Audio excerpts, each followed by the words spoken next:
है ए ईमान वालों, अल्लाह भी दुरूद भेज रहा है, उसके फरिश्ते भी दुरूद भेज रहे हैं नबी पाक पर, तुम भी दुरूद पढ़ने में शामिल हो जाओ।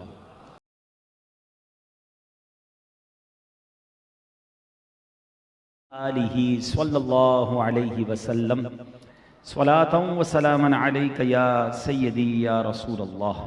तर्जमा क्या है इस आयत का कि बेशक अल्लाह और उसके फरिश्ते दुरूद भेजते हैं उस गैब बताने वाले नबी पर।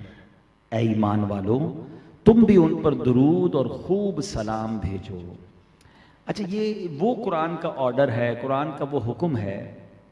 अल्लाह करीम ने कुरान में जा बजा अहकामात नाजिल फरमाए हैं, कभी नमाज का फरमाया, कभी ज़कात का फरमाया। बहुत सारे हमें शरई अहकामात ऑर्डर्स मिलते हैं कुरान से, मगर कहीं ये नहीं फरमाया कि ऐ ईमान वालों मैं भी करता हूँ, मेरे फरिश्ते भी करते हैं और तुम भी शामिल हो जाओ।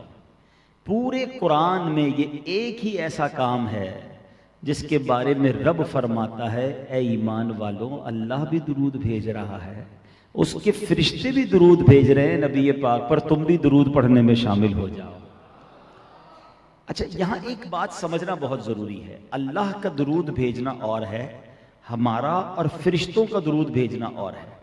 अल्लाह का दुरूद भेजना यह है कि अल्लाह रहमत नाजिल फरमाता है, वो तो खालिक है ना, मालिक है, वो अपनी रहमतें नाजिल फरमाता है अपने हबीब अलैहिस्सलातु वस्सलाम पर।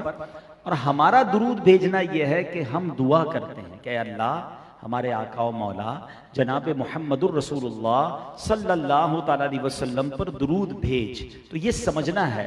अच्छा, अब यहाँ एक और बड़ी खूबसूरत बात उलमा ने फरमाई कि हज़रत आदम अलैहिस्सलातु वस्सलाम, आपको अबुल बशर कहा जाता है, आपको एक बड़ा कमाल का यूं समझिए कि एजाज दिया गया जो और किसी नबी को नहीं मिला, कि तमाम फरिश्तों ने आपको सजदा किया। अल्लाह के सारे फरिश्तों ने आपको सजदा किया और सुभान अल्लाह ये शरफ आपको अता किया गया। अब यहाँ उलमा कहते हैं कि हजरत आदम को वाकई ये मकाम मिला कि सारे फरिश्तों ने सजदा किया, मगर ये सजदा एक ही बार किया गया। और एक और तफसीर में तो ये भी लिखा कि दरअसल ये सजदा जो था ना, हजरत आदम की पेशानी में नूरे मुस्तफ़ा चमकता था, ये सजदा नूरे मुस्तफ़ा को करवाया गया था।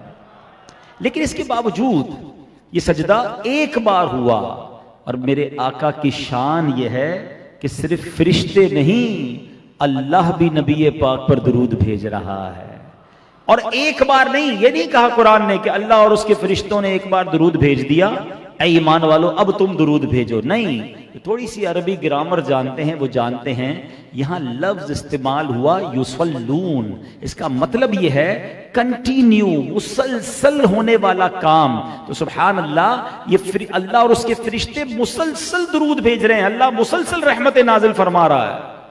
तो अब सच्ची बात यह है कि हमारे आका को हमारे दुरूद की हाजत नहीं है? जिस नबी अलैहिस्सलातु वस्सलाम की बारगाह में खरबों भी थोड़े हैं, हाँ फरिश्ते कितने हैं हम काउंट ही नहीं कर सकते। हाँ, ये खुद कुरान में रब अज़्ज़ व जल ने एक जगह खूब इरशाद फरमाया।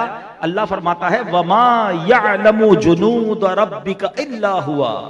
अल्लाह फरमाता और अल्लाह और तेरे रब के लश्करों को उसके अलावा कोई नहीं जानता, अल्लाह के लश्करों को। और फिर फरमाया फरिश्ते अल्लाह का सबसे बड़ा लश्कर है।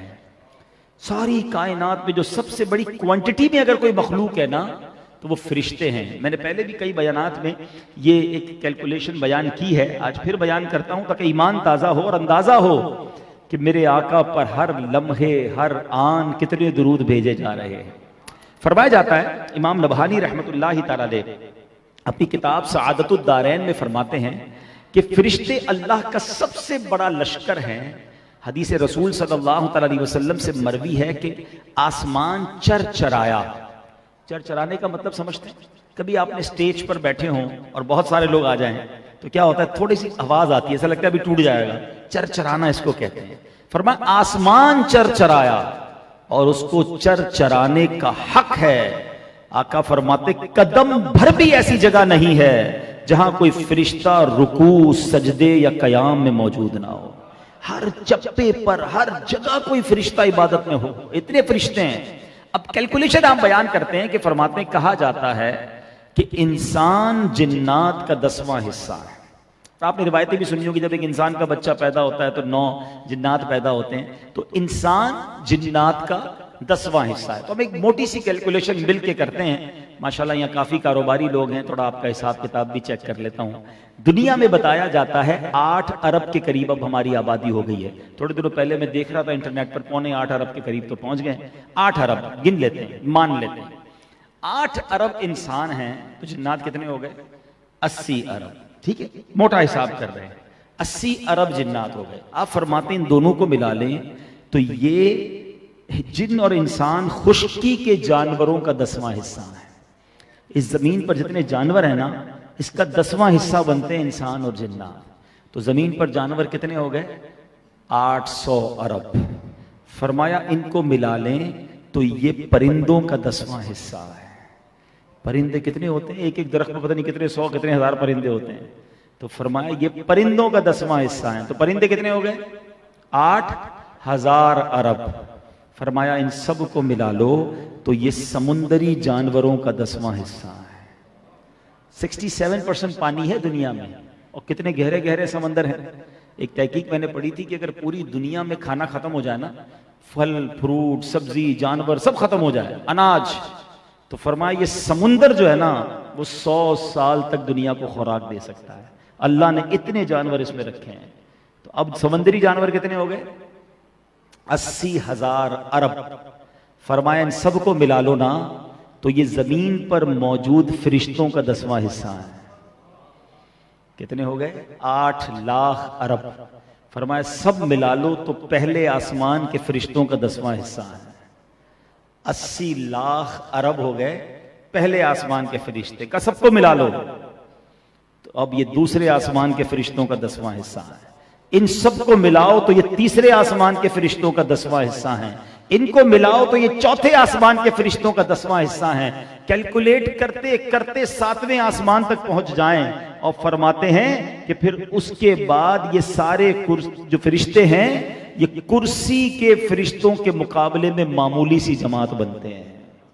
इन सब फरिश्तों को मिला लें तो ये अर्श के एक पर्दे के फरिश्तों का 10वां हिस्सा है, और अर्श के पर्दों की तादाद 6 लाख है। सारे कैलकुलेटर, सारे कंप्यूटर, सारे पैरामीटर सब खत्म हो जाएंगे, फरिश्तों की तादाद कोई नहीं कैलकुलेट कर सकता। अब ये सारे फरिश्तों की ड्यूटी क्या है? अब जरा समझो मेरे आका की शान कि इन सब फरिश्तों को काम क्या दिया गया है? इन्नल्लाह व मलाइकतहू युसल्लूना अलन नबी। आए हाय, कैसा मेरे आका का मर्तबा है कि ये खरबों नहीं जनाब, खरबों भी थोड़े आगे का तो लफ्ज भी नहीं पता मुझे, सब फरिश्ते अल्लाह के हबीब पर दुरूद भेज रहे और मासूम भी हैं, गुनाह भी नहीं करते। जब मासूमों के दुरूद इतनी बड़ी तादाद में मुसलसल भेजे जा रहे हैं तो हमें क्यों कहा गया दुरूद पढ़ने का? सवाल बनता है, हमें क्यों कहा गया? कुछ मेमन लोग बैठे मेरी बात जल्दी समझ जाएंगे।